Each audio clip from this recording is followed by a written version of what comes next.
নমস্কাৰ ক্লাছ 12 ইকনমিক্সৰ এটা chapter three sector of economics এই চেপ্টাৰটোৰ ওপৰত এগৰাকী ষ্টুডেণ্টৰ ৰিকুৱেষ্ট আছিলে আজি আমি ইয়াৰ টপিককেইটা আলোচনা কৰিম মই যিমানখিনি পাৰোঁ অসমীয়াতে কথাখিনি বুজাই দিম তোমালোকে যাতে আছামিজ মিডিয়ামৰ হিচাপেও তোমালোকে এনচাৰটো লিখিব পাৰা So there are three sectors of Indian economy, the primary sector, the secondary sector and tertiary sector.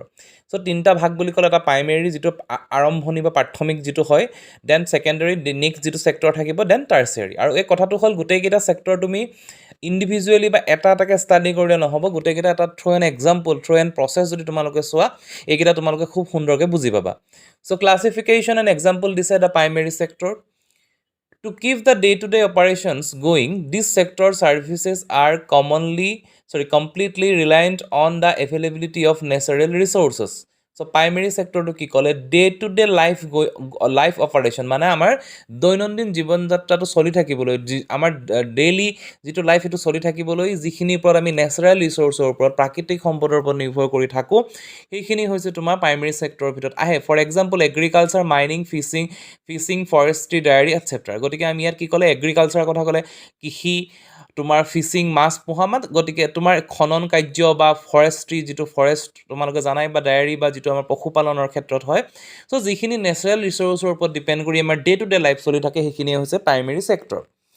এতিয়া কি ক'লে agriculture together with fisheries and forestries accounts for 1/3 of the Indian GDP and it is the single most important contributor. So agriculture লগত fishery and forestry to লৈ 1/3 of India এক ভাগৰ 3 অংশ GDP to তাৰ পৰা আহে single most important contributors. So GDP যি contributors থাকে সেইটো হৈছে 1/3 এইকেইটা বস্তুৱে কণ্ট্ৰিবিউট কৰে 18.20% of GDP contributors to from primary sector. So 18.20% হৈছে তোমাৰ প্ৰাইমেৰী চেক্টৰত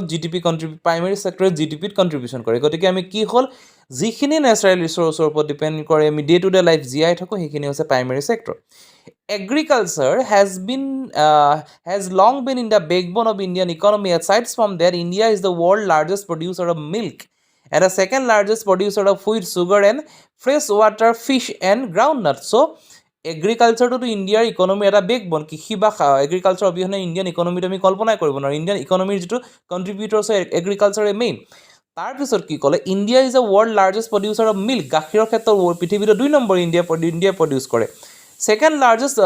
গাখীৰৰ ক্ষেত্ৰত ৱৰ্ল্ড 1 নম্বৰত আছে and second largest producer of wheat sugar and fresh water fish and groundnut so' এই যি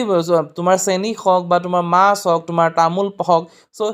গোমধান হওক এইবোৰ ক্ষেত্ৰত কি হৈছে ইণ্ডিয়া ছেকেণ্ড লাৰ্জেষ্ট প্ৰডিউচাৰ হিচাপে আছে গতিকে গোটেই প্ৰাইমেৰী চেক্টৰটো এইখিনি সম্পূৰ্ণৰূপে নেচাৰেল ৰিচোৰ্চৰ ওপৰত ডিপেণ্ড কৰি যিখিনি থাকিব সেইখিনিয়ে তোমাৰ ইণ্ডিয়াৰ ইকনমিটো ডেভেলপ কৰি আছে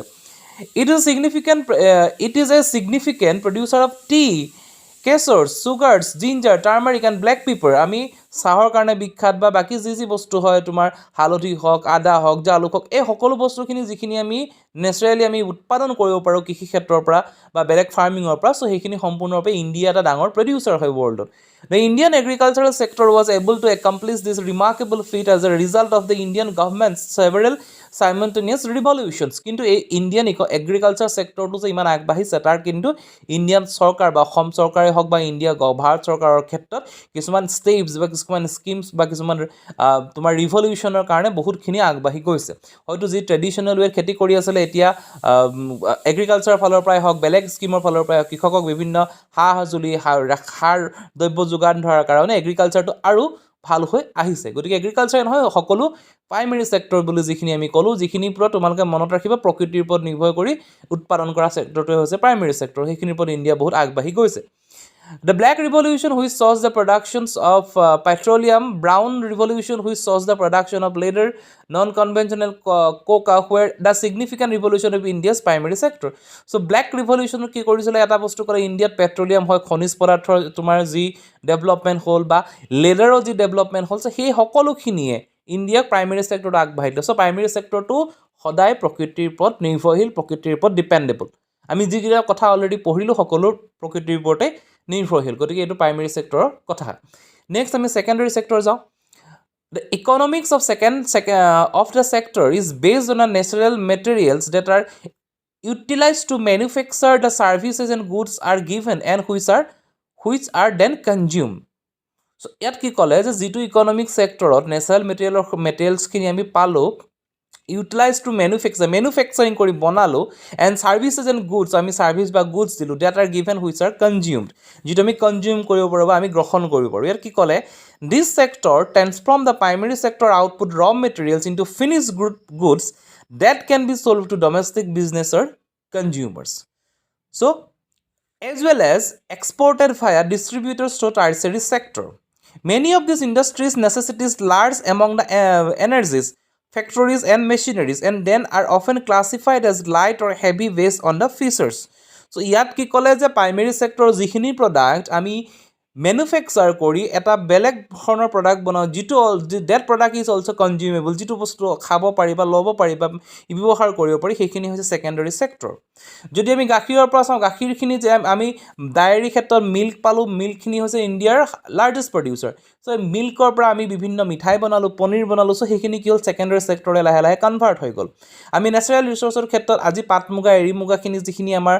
অসমত অতি বিখ্যাত চ' এইখিনি নেচাৰৰ পৰা আমি পালোঁ তাৰ পৰা আমি সেইখিনি ভূটা কাটি বৈ আমি কাপোৰ বনালোঁ সেই কাপোৰখিনি কি হ'ল ছেকেণ্ডেৰী ছেক্টৰত আহি গ'ল আমি ডাইৰেক্টলিটো নেচাৰৰ পৰা পোৱা নাই আমি তাক ৰ মেটেৰিয়েলখিনিক ফিনিছ প্ৰডাক্টত বনাইছোঁ যিটো তোমাৰ ভেলু এডেড বুলি কোৱা যায় ভেলু এডিশ্যন বুলি কোৱা যায় তোমালোকে ইকনমিক্সত পাবা চ' এইখিনি হৈছে ছেকেণ্ডেৰী ছেক্টৰত আহি যাব গতিকে this sector reforms the primary sector output ৰ materials into good and finish product in a domestic business a consumer so' সেই কথাখিনি আৰু থ্ৰু ফেক্টৰিজ এণ্ড মেচিনাৰিজ ইয়াৰ কি হ'ব ফেক্টৰিজ মেচিনাৰিজ বা huge number of man power সদায় থাকিব and this sector employs over the quarter of Indians total work force furthermore the secondary industry contributes nearly a quarter of GDP এই যিটো secondary sector হয় ইয়াত বহুত work force লাগে man power create হয় then secondary ছেক্টৰটো 1/4 quarter বুলি কৈছে so' 1/4 of the GDP contribution কৰে ইণ্ডিয়াত and the business of is the backbone of the Indian economy which will contribute grow' and prosper so' এইটো ক্ষেত্ৰত কি হয় বিজনেছৰ ক্ষেত্ৰতো বিজনেছ বা আমাৰ এটা কিছুমান ছাৰ্ভিচ যিটো ইণ্ডিয়াৰ বেকবোন হয় ইকনমি সেইটো লাহে লাহে বাঢ়ি গৈছে গতিকে এইটো হৈছে ছেকেণ্ডেৰী ছেক্টৰ যিসকল ষ্টুডেণ্ট বুজি পোৱা নাই মই আকৌ কৈছোঁ যে প্ৰাইমেৰী ছেক্টৰ ৰ প্ৰডাক্ট এটা পলিচ কৰি বনাই এটা বেলেগ বস্তু নিয়াটোৱে হৈছে ছেকেণ্ডেৰী ছেক্টৰ আজি তুমি তোমাৰ প্ৰকৃতিৰ পৰা তুমি কাঠ বাঁহ কিবা পালা আছে সেই কাঠ বাঁহটো কাটি মেলি তুমি যদি এটা আকাৰ দিয়া এটা মূৰ্তি বনাই বা কিবা এটা ষ্ট্ৰাকচাৰ বনাই তুমি বিকি দিলা then that is call secondary sector and that is also' call value addition next কৈছে tertiary sector tertiary sector is referred to as the service sector the service business create a service rather than finished item Service also knows intangible products includes things like attention, direction, access, experience and emotional labor. So tertiary sector to সম্পূৰ্ণ পৃথক প্ৰথম দুটাৰ পৰা ইয়াত কি কৈছে ইটো এটা সাৰ্ভিস সেক্টৰ এটা সাৰ্ভিস দিয়ে আৰু এই সেক্টৰটো কৈছে ইনটেনজিবল টেনজিবল মানে স্পৰ্শ কৰিব পাৰে ইনটেনজিবল মানে স্পৰ্শ কৰিব নোৱাৰে this sector is also called intangible প্ৰডাক্টস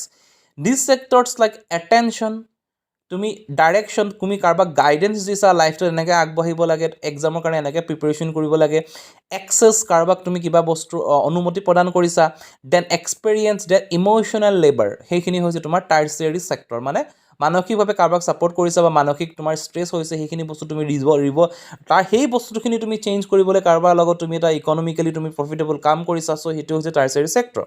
The industry's tertiary sector is in a charge of the delivering services to both business and end user. আৰু টাৰ্চিয়াৰী ছেক্টৰে কি কৰে বিজনেছ আৰু এণ্ড ইউজাৰৰ মাজত ডেলিভাৰী ছাৰ্ভিচিংটো আমি ইয়াত বুজাওঁ চ' এটা প্ৰডাক্ট যিহেতু তোমাক ডেলিভাৰী দিব আহিছে তাত তুমি সেই যে ডেলিভাৰী তাত ছাৰ্ভিচ হ'ল ছাৰ্ভিচ কষ্ট থাকিলে এইটো তুমি কেতিয়াও দেখা নোপোৱা বা চুই চাব নোৱাৰা that is intangible and that is also' called tertiary sector so' সেইটো হৈছে টাৰ্চিয়াৰী ছেক্টৰ লাষ্টৰ কনচেপ্ট অলপমান কমপ্লেক্স হয় তোমালোকে ভালকৈ পঢ়িবা The service industry includes certain significant services that don't directly contribute to creation of commodity. Service industry কিছুমান এনেকুৱা সাৰ্ভিস থাকিব পাৰে যিখিনি তুমি কমোডিটিজ ক্ৰিয়েটৰ্ছ বা মানুহৰ মাজত সেই বস্তুটো তুমি ডাইৰেক্টলি ইনভলভ নাথাকে good manufacture in primary sector or secondary sector for example এইটো দিছে would have to be carried out by logistic before being sold to the wholesale and retail shop. This sector include all the services such as IT services, consultancy, so on, and this industry accounts for the more than 59% in India's economy. So tertiary sector কি হ'ল IT sectorটো আহিলে তুমি কিবা programming বনাইছা তুমি কিবা কাম কৰিছা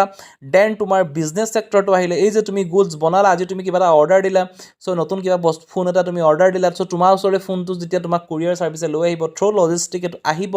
চ' সেই বস্তুটোখিনি কি হয় টাৰ্চিয়াৰী ছেক্টৰত পৰে এণ্ড টাৰ্চিয়াৰী ছেক্টৰে কি কৰে more than 59% Indian economic GDP কণ্ট্ৰিবিউটছ কৰে Individual who provides personal services such as teacher, physician and others. So যিসকলে পাৰ্চনেল ছাৰ্ভিচ দিয়ে, টিচিং কৰে, ডক্টৰ হয়, তেওঁলোকে কনচালটেশ্যন কৰিব বা বেলেগ তোমাক যিকোনো ক্ষেত্ৰত তোমাৰ কনচালটেশ্যনটো আহি যাব, ডেট ইজ টাৰ্চিয়াৰী ছেক্টৰ, সেইটো টাৰ্চিয়াৰী ছেক্টৰত পৰে। আৰু 59% of Indian economics of overall GDP তোমাৰ টাৰ্চিয়াৰী ছেক্টৰে হেল্প কৰে। গতিকে এইকেইটা কথা অতি ইম্পৰ্টেণ্ট কুৱেশ্যন হয় এইটো, আৰু টপিকটো অতি ইম্পৰ্টেণ্ট। যিসকলে ইকনমিক্স ষ্টাডি কৰিবা ইন ফিউচাৰ তেওঁলোকৰ কাৰণে ইম্পৰ্টেণ্ট, বা বহুত ক্ষেত্ৰত তোমাৰ এই টপিকটো আহিব পাৰে, পাব্লিক ৰিলেশ্যনেই হওক বা তোমালোকে কমাৰ্চ বেকগ্ৰাউণ্ডত গ'লেও এই টপিকৰ ওপৰত বহুতখিনি কথা আহে। গতিকে আজি ভিডিঅ'টো ইমানখিনি, কিবা থাকিলে জনাবা। Thank U.